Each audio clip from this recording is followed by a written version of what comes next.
today's video, I'm going to talk about some of the money mistakes that I made in my 20s.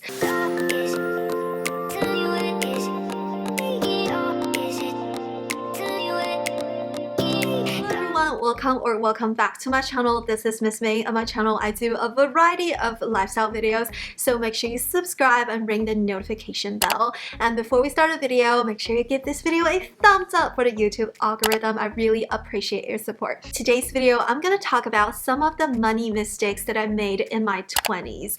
Yes, I'm no longer in my 20s. I'm currently 30 years old. There are definitely a lot of things about money that I wish I knew when I was 20. If I knew about those, I'll probably be a better financial position in my life, but hey, it's never too late to learn, and I also hope that this video can be helpful to you, whether if you're in your 20s or 30s or 40s. Alright, without further ado, let's get started. Alright, the first money mistakes that I made was that I only had one checking account with one bank. Ta-da! Yes, it's probably normal for people to have one bank account and only have a checking account with one bank account. It's something that we're told by our parents, like, okay, get a bank, put your money there, and then sometimes you may actually write a check, sometimes you may have to use it for direct deposit to other payments. I think when I was about 26 or 27, I learned that there's several online banks that have high interest saving accounts. Da-da-da. Okay, so when I first came to America, my mom did wire me some money for the tuition for my master's degree. So I had some money in my bank and I was slowly using them as my tuition to give it to my school. But it's not like I paid the tuition all up front at the very beginning. So my money was just sitting there in my checking account waiting to be wired in about a year or a year and a half for my tuition. So back then, I didn't know that like if you're putting your money in an online saving account, you can actually earn some interest. And I didn't make anything with my tuition money, which is kind of sad considering how much money it is for international students. I knew back then I would have researched some online banking options and put my money in a saving account instead of a checking account so I can make about 1% interest over the money. Honestly, there are a lot of online bank options and there are a lot of videos online, so you can definitely search them and Google them. And the interest rate is usually not static. It really depends on the market. Right now the market is not that great, so the interest is relatively lower, but hey, 0.5% of interest is still better than 0.0001 interest that you see, that like 5 cents over the money that you have in your saving account with other banks that do not have a high interest rate. So if I could do this all over, I would put my money in an online bank saving account with a higher interest rate and use that interest money maybe for coffee, maybe for makeup. I know it's not a lot, but still, you get some money.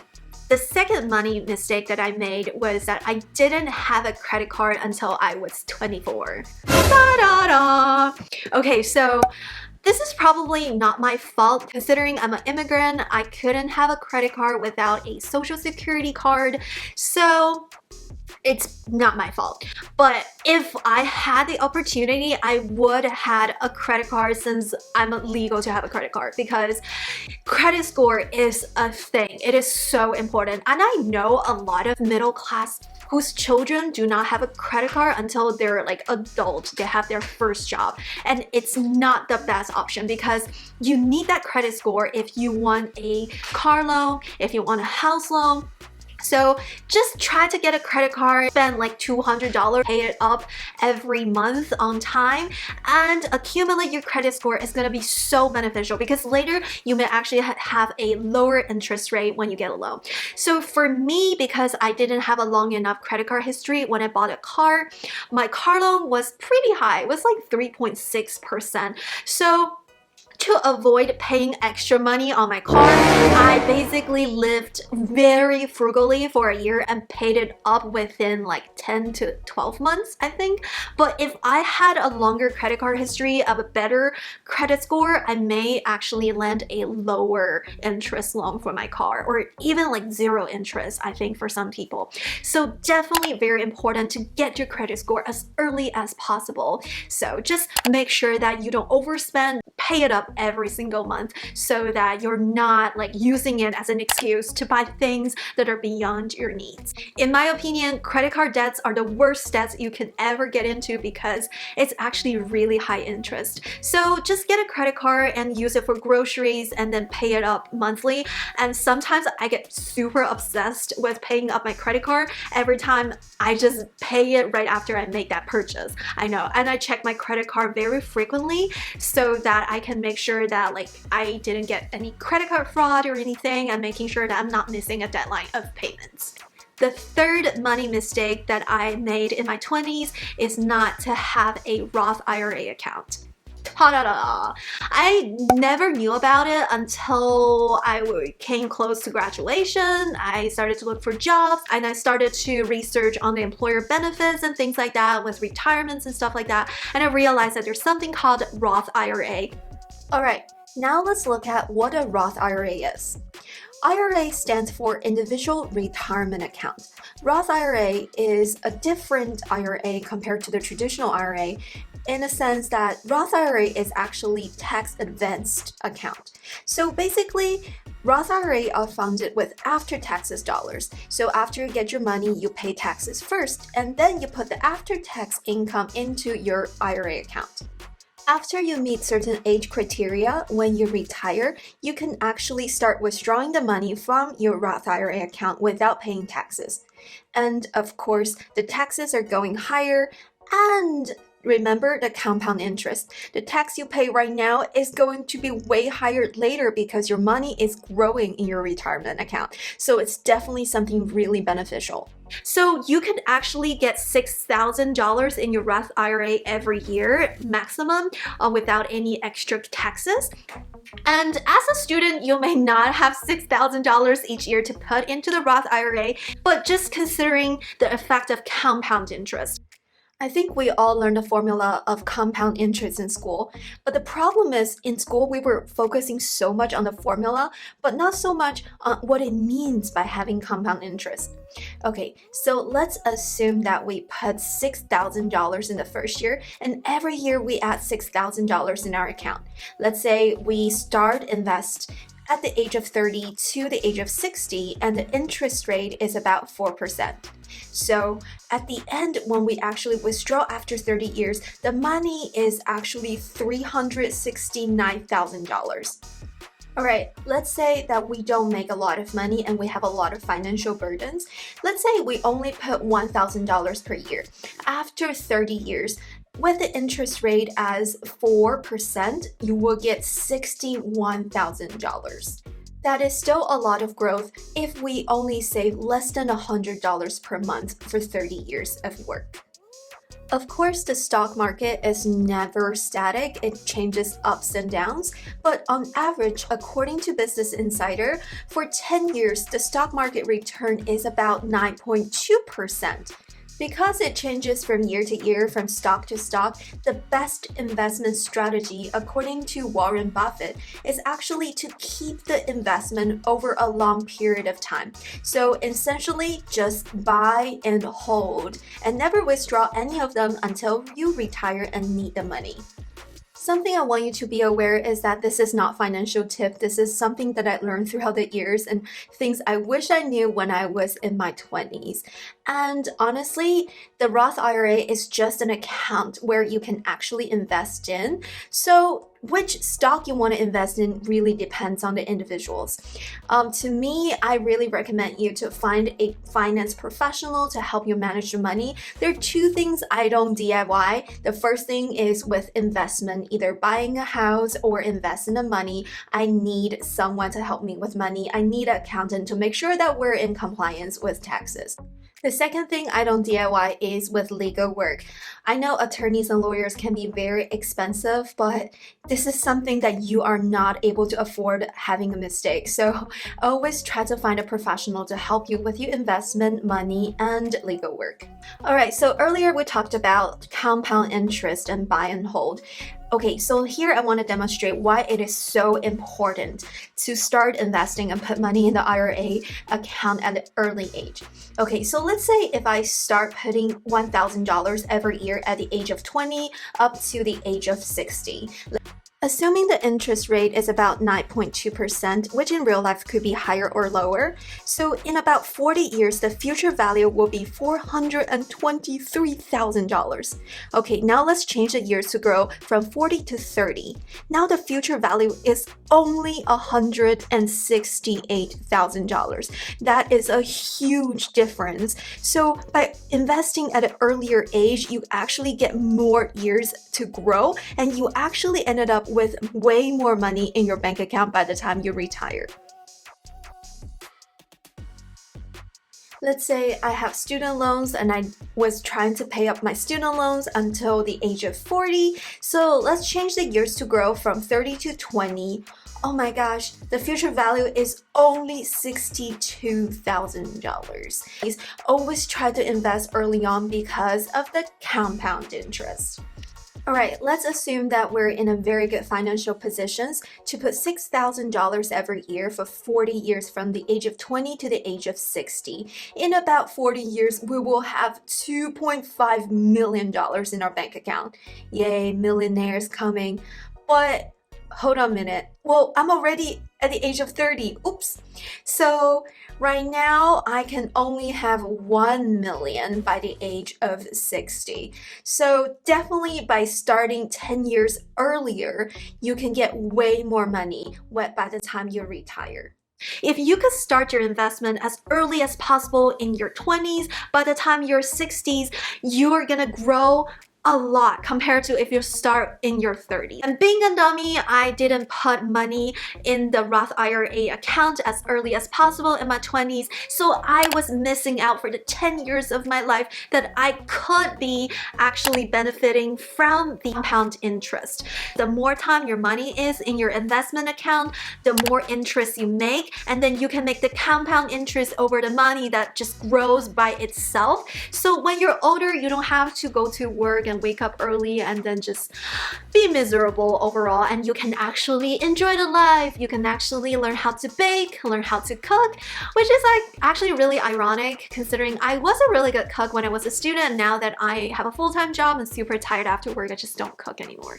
Doo-doo-doo. So definitely to achieve financial freedom in the future, so it's definitely very important to save up now and invest your money, so later when we're older, we don't have to worry about job and money securities and financial independence. The next money mistake that I made in my 20s was to put my money into a savings account or checking account without investing the money into the market. Okay, I was smart enough to know that I need to save up some money for an emergency fund. Being in a foreign country far away from my family, I know that sometimes we have medical emergencies, sometimes we just need money for a car if our car breakdowns, or we need car repairs, we need different things. It's just like so many things that we actually need our money, and being away from the family, being alone in a foreign country is definitely very scary. So I lived very frugally, and I was trying so hard to build an emergency fund. So let's say if my car broke down and I needed some money to repair my car, I have $1,000 to $2,000 to actually repair my car. If I need to buy a new car, I have enough money in my bank account to pay for the down payment. Here's the thing, I was so scared and nervous about having emergencies financially. I was trying so hard to put money in my emergency funds in my checking and saving account. But I really didn't think a lot about future. It actually makes sense, right? Because you're alone, you need that emergency money, you need some cash in your bank account just to cover any unexpected expenses. Okay, but here is the thing. After 8 years living in the same city, I realized that there is such a high inflation of living expenses. When I first came here to San Antonio, my rent was $300 and it was $350, and then the same apartment right now is actually $600. So within the course of 5 years, the rent actually raised from $350, and of course I got a deal, but even without the deal, it was $400. It actually increased from $400 to $600 for an apartment that you share with roommates. So the inflation is actually really crazy. There are things in the grocery stores that used to be $2.99 and now it's $3.49. I know it's 50 cents, but every time you spend 50 cents more, it actually builds up. So that's when I realized that there's such thing called inflation. Being a big dummy, I learned that in school. I took so many classes with economics, finances, and I never applied the knowledge that I learned in college in my own life.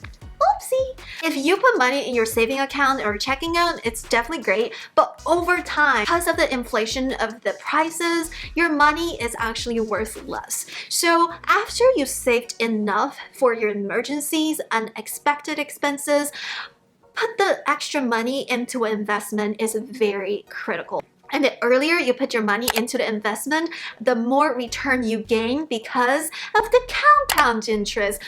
I learned compound interest in middle school and I never applied it again to the real life.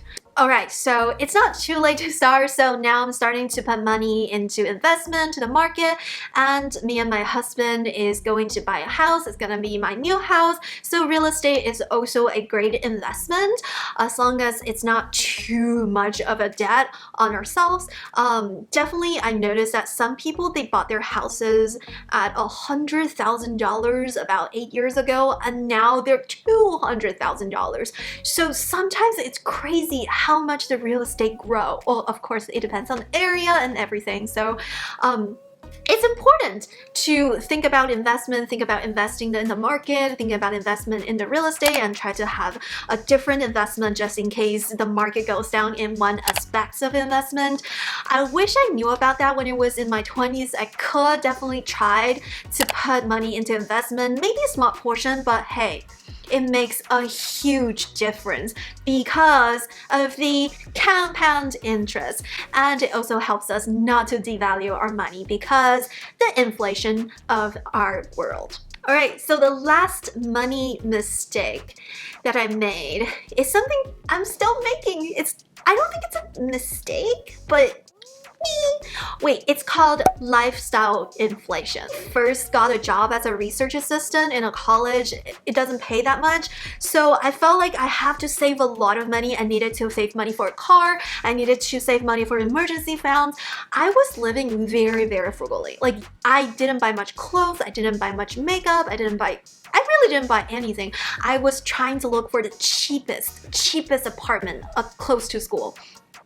And honestly, it was great. I was happy. I had friends. Sometimes we do go out maybe once every 2 weeks, and it's been great. I try to cook as much as possible. I try not to eat out, and sometimes we will share our food so that we will just buy the ingredients and cook for each other and not to tire each other's out. It was actually really, really great. But as I was making more and more money, as I was getting more and more like side hustles, as I was hired by different professors for different research projects, sometimes they will hire me to teach extra classes in school. So I was like, okay, now I make more money, I can actually buy more stuff. So I inflated my lifestyle by buying more camera gears, which is an investment for my YouTube channel, of course, but I also buy nicer clothes, I buy more makeup, I definitely eat out more. When me and my boyfriend at the time, we would go out sometimes, and you can't always ask the guy to pay. So I will be like, do you want to eat ice cream? I'll get you ice cream. Let's go to the boba tea shop. So I felt like because of the more money I made, I actually spend more on lifestyle. So this is something I'm still guilty of, and I think it's a long-term battle for a lot of us who transitioned from being a student to having more jobs and side hustles to become a full-time employee and make more money, and we felt like now it's time for us to enjoy that money because I worked so hard. But this is something that I realized during this quarantine is that when I was working from home, I felt like I didn't need to buy any shoes, I didn't need to buy any clothes, I didn't need to buy any makeup. All I needed was skincare, really, to take care of my skin. But ever since I was recalled back to the office, I felt like, oh my gosh, I worked so hard. It's so cold in the office. It's so stressful. Everybody's having Zoom meeting. My brain is gonna explode because now everybody's having Zoom meeting in the office. It's definitely very chaotic. Everybody's speaking loud, yelling at their laptop at the same time. There are like 10 people in 3 different meetings at the same time in the office. I felt like I was very stressed. I was, oh my gosh, my brain has been constantly screaming. And I turned into retail therapy. I spent $200 in clothing. I just kept buying things online on Amazon. I felt like for some reason, the more money I make, the more money I spend. I felt like if I could just quit my job and stay at home, I would spend no money because I will become a minimalist. So, but definitely it's not a place for me to quit my job because we are in debt for the house, for the investment and everything, and we're just not in a position to be financially secured enough to quit my job.